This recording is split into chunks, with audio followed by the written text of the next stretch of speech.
करीब 20 साल पहले एक विशाल एलियन स्पेसशिप अचानक धरती पर आ गया। इंसान डर गए, उन्हें लगा ये कोई हमला है। लेकिन हैरानी की बात ये थी कि 3 महीने बीत गए और एलियंस ने कोई हरकत नहीं की। आखिरकार हिम्मत करके इंसान स्पेसशिप के अंदर गए, ये जानने के लिए कि माजरा क्या है। अंदर जाकर देखा तो हजारों एलियंस भरे पड़े थे, भूख, ठंड और बीमारी से बेहाल। साफ लग रहा था कि वो एलियन रेफ्यूजीज थे। इंसानियत के नाते लोगों ने शिप के नीचे एक टेम्पररी कैंप बनाया एलियंस की मदद के लिए। ऊंची दीवारों से घिरा ये इलाका कहलाया डिस्ट्रिक्ट 9। लेकिन शायद सबसे बड़ी गलती ये हुई कि मदद का जिम्मा एक बड़ी मल्टीनेशनल कंपनी MNU को दे दिया गया। ये कंपनी दुनिया की दूसरी सबसे बड़ी हथियार बनाने वाली कंपनी थी और उनकी नजर एलियंस के एडवांस हथियारों पर थे। मदद की आड़ में उन्होंने एलियन हथियार जमा करनी शुरू कर दिए, पर उन्हें ये नहीं पता था कि एलियन टेक्नोलॉजी सिर्फ एलियन ही इस्तेमाल कर सकते हैं, क्योंकि वो उनके DNA से जुड़ी थी। इंसान उसे चला ही नहीं सकते थे। इन हाईटेक हथियारों को हासिल करने के लिए MNU ने खुफिया तौर पर रिसर्च शुरू कर दी, लेकिन सालों बाद भी टेक्नोलॉजी समझ नहीं पाए और वक्त हासिल करने के लिए उन्होंने एलियंस को धरती पर ही रोकने का फैसला किया। इसके लिए उन्होंने हर तरीका अपनाया। एलियन को अपनी टेक्नोलॉजी डेवलप करने से रोका, उन्हें स्पेसशिप को ठीक करने से रोका, यहाँ तक कि उनके खाने पीने पर भी पाबंदियां लगा दी। जीने के लिए एलियंस मजबूरन लोकल गैंग्स के साथ डील करने लगे। अपने हाईटेक हथियार कौड़ियों के दाम बेचकर खाना, खासकर कैट फूड खरीदने लगे। कैट फूड उनका सबसे पसंदीदा खाना बन गया था। वक्त बीतता गया और डिस्ट्रिक्ट 9 के हालत बिगड़ते गए। लोकल लोग एलियंस को ही सारी मुसीबत की जड़ मानने लगे और उन्हें वहाँ से निकालने की मांग करने लगे। इस वजह से दोनों तरफ टेंशन और झगड़े बढ़ गए। किसी ने नहीं सोचा था कि ये सब 20 साल तक चलेगा। इंसानों और एलियंस के बीच का तनाव अब कंट्रोल से बाहर हो रहा था। अपने ऊपर हो रहे जुल्म के खिलाफ एलियंस भी अब पलटवार करने लगे थे। कभी ट्रेन की पटरियां उखाड़ देते तो कभी सड़कों पर लूटपाट करते। पब्लिक प्रेशर में आकर सरकार ने एलियंस को डिस्ट्रिक्ट 9 से दूसरी जगह शिफ्ट करने का फैसला किया और जाहिर से ये काम भी MNU को ही सौंपा गया, जिसका नतीजा प्रेडिक्टेबल था।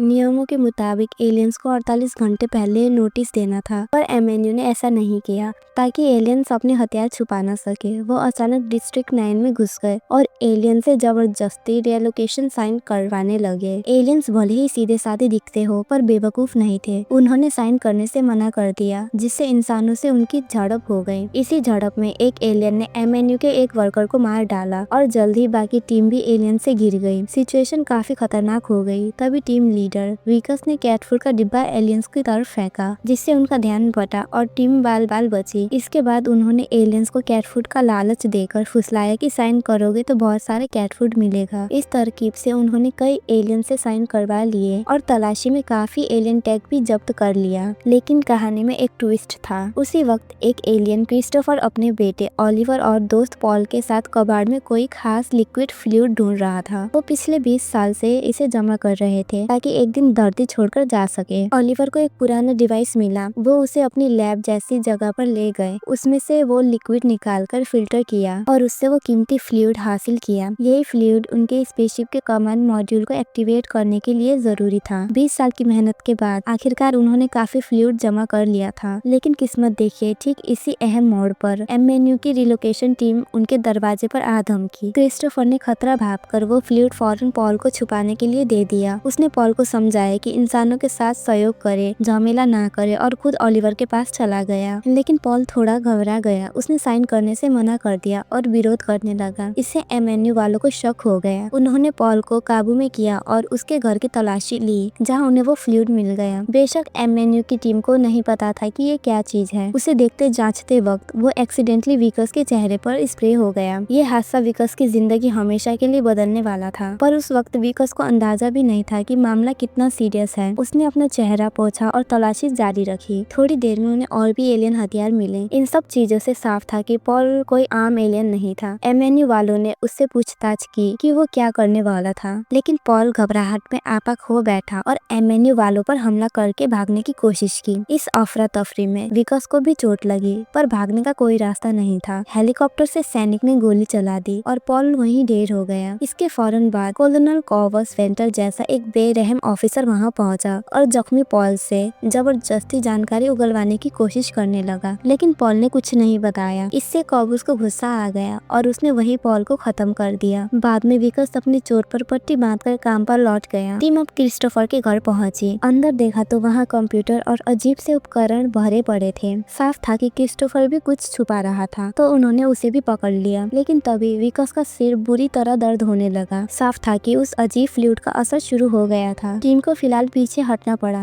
फैसला हुआ कि बाकी जांच कल होगी, पर तब तक शायद बहुत देर हो चुकी थी। विकस जैसे ही ऑफिस लौटा, उसकी नाक से काला लिक्विड बहने लगा, फिर उसके नाखून भी गिरने लगे। ये देखकर विकस के पसीने छूट गए। वो फौरन गाड़ी लेकर भागा, इस उम्मीद में कि ये बात छुपा लेगा। पर घर पहुंचा तो देखा कि उसके दोस्त और कलीग वहाँ पहले से मौजूद थे, उसके प्रमोशन की सरप्राइज पार्टी के लिए। विकस को मजबूरन नॉर्मल दिखने का नाटक करना पड़ा और सेलिब्रेशन में शामिल होना पड़ा। लेकिन जैसे ही वो केक काटने लगा, एक और हादसा हुआ। अचानक उसके मुंह से काला झाग निकला और वो वहाँ बेहोश होकर गिर पड़ा। सब लोग बुरी तरह डर गए और उसे फौरन हॉस्पिटल ले गए। उन्हें क्या पता था कि सबसे डरावनी चीजें तो अभी होना ही बाकी थी। विकस ये देखकर बुरी तरह डर गया। उसका हाथ अब एक एलियन के पंजे जैसा बन चुका था। उसने फौरन डॉक्टर से मदद मांगी। डॉक्टर ने कहा कोई बात नहीं, तुम आराम करो। लेकिन पलटते ही डॉक्टर ने सिक्योरिटी को बुला लिया। विकस को जबरदस्ती एक आइसोलेशन बैग में डालकर एक सीक्रेट लैब में ले जाया गया। वहाँ उसने देखा कि कई एलियन को चीर फाड़ कर रखा गया था। तब उसे एहसास हुआ कि उसकी कंपनी MNU इतने सालों से एलियन पर एक्सपेरिमेंट कर रही थी और अब वो खुद उनका एक्सपेरिमेंट बन चुका था। साइंटिस्ट ने उसके बदलते हुए हाथ पर ड्रिल तक चलाई। ये कंफर्म करने के बाद कि एलियन हाथ उसके नर्वस सिस्टम से जुड़ गया है, वो उसे एक दूसरी लैब में ले गए एलियन हथियार टेस्ट करने के लिए। नतीजा वही निकला जिसकी उम्मीद थी। वो सारे एलियन हथियार जो सिर्फ एलियंस चला सकते थे, विकस आराम से इस्तेमाल कर पा रहा था। इसका मतलब था कि वो आधा एलियन बन चुका था। आधा इंसान आधा एलियन होने की वजह से उसकी research value billions of dollars की थी। इसीलिए साइंटिस्ट ने फैसला किया कि उसके टिश्यू, बोन मैरो और सारे ऑर्गन पर पूरी रिसर्च की जाएगी। सीधे शब्दों में वो उसे काट डालने वाले थे। उसने फौरन अपने फादर इन लॉ जो MNU का हेड था उससे रहम की भीख मांगी, लेकिन उसके ससुर ने ठंडेपन से देखा और कहा कि वो उसके मरने के बाद के अरेंजमेंट देख लेगा। उसे ऑपरेशन थिएटर में ले जाया गया। जैसे ही वो उसका सीना काटने वाले थे, विकस ने अपनी जान बचाने की आखिरी कोशिश की। उसने पूरी ताकत लगाकर पट्टियां तोड़ दी और एक साइंटिस्ट को छुरी की नोक पर हॉस्टेज बना लिया। इस तरह वो किसी तरह लैब से भाग निकला, लेकिन बाहर निकलकर भी कोई फायदा नहीं था, क्योंकि अब वो पब्लिक एनिमी नंबर 1 बन चुका था। पूरे देश की न्यूज में खबरें चल रही थी कि उसका एलियन से कनेक्शन है और उसे कोई खतरनाक एलियन वायरस हो गया है। उसने घर जाकर मदद मांगने की सोची, पर हर तरफ सिक्योरिटी फोर्स तैनात थी। उसने दोस्तों से मदद मांगी, पर उन्होंने उसे घिनौना कहकर रिश्ता तोड़ दिया। हालत ये थी कि वो एक बर्गर तक नहीं खरीद सकता था। जो भी उसे देखता दूर भाग जाता। वो बिल्कुल अकेला पड़ गया था। हर कोई उससे नफरत करता था। आखिर में उसे उसी डिस्ट्रिक्ट 9 में छुपना पड़ा जिससे वो सबसे ज्यादा नफरत करता था, और मदद के लिए क्रिस्टोफर के पास गया। पर क्रिस्टोफर उसकी मदद क्यों करता? आखिर उसकी वजह से क्रिस्टोफर का दोस्त पॉल मर गया था। लेकिन फिर कुछ ऐसा हुआ, विकस अचानक बेहोश हो गया। जब क्रिस्टोफर ने उसका बदलता हुआ शरीर देखा तो वो सारी बात समझ गया। उसे समझ आ गया कि विकस भी उसी एलियन फ्लूइड से इन्फेक्ट हो गया है। उसने फौरन विकस को अपने ठिकाने में छुपा लिया। क्रिस्टोफर ने उससे वो जब्त किया हुआ फ्लूइड मांगा, पर पता चला कि फ्लूइड तो अभी भी MNU की ही लैब में ही था। ये सुनकर क्रिस्टोफर को बहुत गुस्सा आया। तभी विकस ने ध्यान दिया कि क्रिस्टोफर का ठिकाना असल में एक छोटे स्पेसशिप का कमांड मॉड्यूल था। इतने सारे कंप्यूटर पार्ट्स क्रिस्टोफर ने इसी शिप को ठीक करने के लिए जमा किए थे। ये देखते ही विकस को पुराना MNU वाला रवैया जाग गया और वो क्रिस्टोफर को रिपोर्ट करने की धमकी देने लगा कि वो इलीगल टैग जमा कर रहा है। पर अगले ही पल उसकी हैकड़ी निकल गई। क्रिस्टोफर ने बताया कि वो विकस को ठीक कर सकता था, लेकिन अब शायद बहुत देर हो चुकी है। ये सुनते ही विकस का रवैया एकदम बदल गया। उसने फौरन पूछा कि वो कैसे ठीक हो सकता है। क्रिस्टोफर ने बताया कि उनके बड़े मदरशिप पर मेडिकल इक्विपमेंट है जो उसे ठीक कर सकते हैं, लेकिन फ्लूइड के बिना वो मदरशिप पर वापस नहीं जा सकते। विकस को अपनी गलती का एहसास हुआ और वो बहुत पछताया, पर अब किया क्या जाए। काफी सोचने के बाद विकस ने फैसला किया कि वो MNU लैब में जाकर फ्लूइड वापस लाएगा। शर्त ये थी कि क्रिस्टोफर वादा करे कि वो उसे ठीक कर देगा। क्रिस्टोफर मान गया। लेकिन बिना हथियारों के एमएनयू हेडक्वार्टर में घुसना नामुमकिन था। विकस ने कहा, वो कोई मसला नहीं है, मुझे पता है हथियार कहाँ मिलेंगे। ये कहकर वो डिस्ट्रिक्ट 9 के नाइजीरियन गैंग के अड्डे पर गया कुछ हथियार खरीदने के इरादे से। पर गैंगस्टर को पैसों में कोई इंटरेस्ट नहीं था, उनकी नजर विकस पर थी। पता चला कि ये लोग भी एलियन हथियार इस्तेमाल करना चाहते थे। उनका मानना था कि अगर वो विकस का एलियन वाला हिस्सा खा लेंगे तो उन्हें भी एलियन हथियार चलाने की ताकत मिल जाएगी। और वो फौरन विकस का बदलता हुआ हाथ काटने लगे उसका सूप बनाकर पीने के लिए। विकस बुरी तरह डर गया, लेकिन तभी उसने पास पड़ा एक एलियन हथियार उठा लिया और गैंग के कुछ लोगों को उड़ा दिया। गैंग का लीडर ये देखकर चौंक गया। इससे पहले कि विकस सबको खत्म कर देता, उसने फौरन उसे हथियार दे दिए। अब हथियारों से लैस विकस और क्रिस्टोफर लगभग अनस्टॉपेबल थे। वो फौरन एमएनयू लैब में घुस गए। विकस को लैब की जानकारी थी, इसलिए उन्होंने जल्दी फ्लूइड ढूंढ लिया। लेकिन निकलते वक्त क्रिस्टोफर एक कमरे में रुक गया। वहाँ अपने जैसे कई एलियंस की कटी पड़ी लाशें देखकर वो हिल गया और गुस्से और दुख से भर गया। इस वजह से वो भागने का सही मौका चूक गए, क्योंकि तब तक कॉलोनल कॉबोस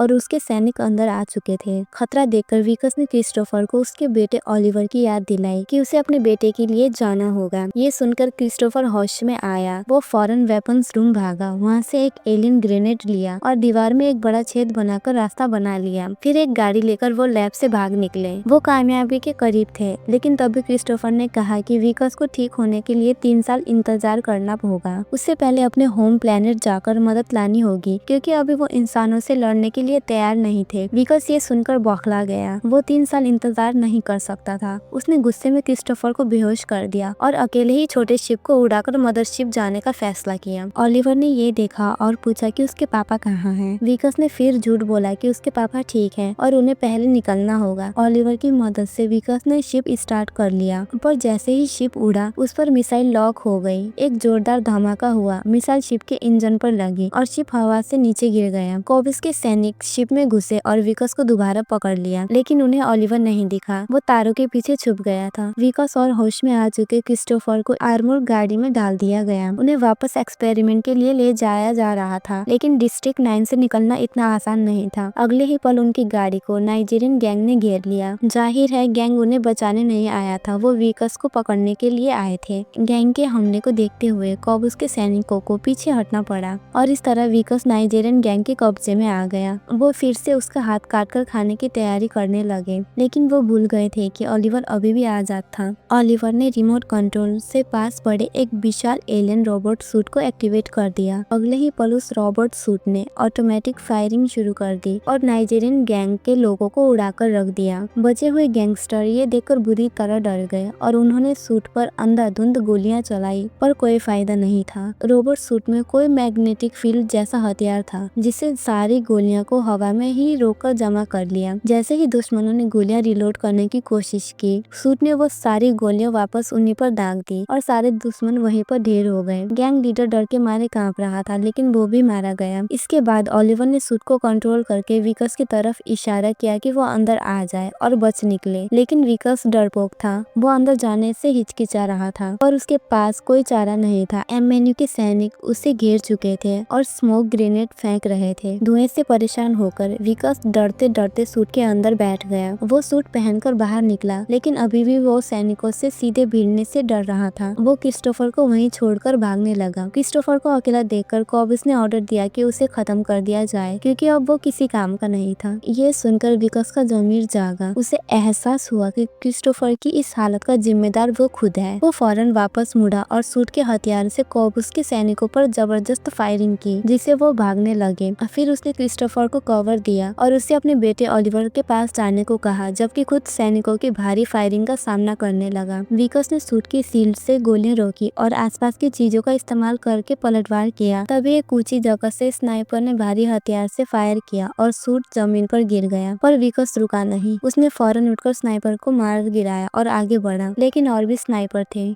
जल्दी वो गिर गया। मजबूरन उसे सूट से शील्ड बनाकर क्रिस्टोफर को कहना पड़ा कि तुम निकलो। विकस ने कहा कि वो सैनिकों को रोकेगा। क्रिस्टोफर अपने दोस्त को छोड़कर नहीं जाना चाहता था, वो साथ लड़ना चाहता था। तब विकस ने उसे ओलिवर की याद दिलाई कि उसे अपने बेटे के लिए वापस जाना ही होगा। ये सुनकर क्रिस्टोफर मान गया। उसने विकस से कहा कि वो जिंदा रहे तो वो 3 सालों के बाद उसे बचाने जरूर वापस आएगा। फिर वो तेजी से ओलिवर की तरफ भागा जो छोटे शिप के पास था। क्रिस्टोफर को बचाने के लिए विकस ने अपनी पूरी ताकत झोंक दी और सैनिकों से लड़ने लगा। विकस की बहादुरी से लड़ते रहने की वजह से क्रिस्टोफर आखिरकार शिप तक पहुंच गया। बिना देर किए क्रिस्टोफर ने शिप स्टार्ट किया ताकि वो मदर शिप की तरफ जा सके। जैसे ही शिप उड़ने लगा, विकस ने भी कवर देने के लिए सूट का सारा बचा हुआ गोला बारूद इस्तेमाल कर लिया, लेकिन कॉबूस अभी भी जिंदा था। उसने रॉकेट लॉन्चर से उड़ते हुए शिप पर निशाना साधा। विकस ने ये देखा और रॉकेट को हवा में ही पकड़ लिया। इस तरह उसने क्रिस्टोफर की शिप को बचा लिया और उसे जाने दिया। लेकिन विकस की हालत खराब हो गई। रोबोट सूट बुरी तरह डैमेज हो गया और वो गिर पड़ा। अब उसमें लड़ने की हिम्मत नहीं बची थी। कॉबूस उसके पास पहुंचा और उसे वहीं खत्म करने वाला था, लेकिन ऐसा हो नहीं सका। वो भूल गया था कि ये डिस्ट्रिक्ट 9 एलियन का इलाका है। अगले ही पल डिस्ट्रिक्ट 9 के दूसरे एलियंस ने कॉबूस को घेर लिया और उसे अपना खाना बना लिया। बाद में विकस, जो पूरी तरह एलियन बन चुका था, उम्मीद भरी नजरों से क्रिस्टोफर की शिप को धरती से दूर जाते हुए देखता रहा। उसे क्रिस्टोफर के 3 साल में लौटने का वादे का इंतजार था। फिल्म के आखिर में दिखाया जाता है कि एमेन्यू के काले कारनामे दुनिया के सामने आ गए और उन्हें सजा मिली। लोगों को ये भी पता चला कि विकस को फंसाया गया था और कई लोग उसे माफ करने लगे। पर अब विकस कहाँ है ये कोई नहीं जानता था, सिवाय शायद उसकी पत्नी के, क्योंकि उसे अक्सर कचरे से बने धातु के गुलाब मिलते रहते थे, जो शायद विकस उसके लिए छोड़ जाता था अपनी याद दिलाने के लिए। और मूवी यहीं पर खत्म हो जाती है।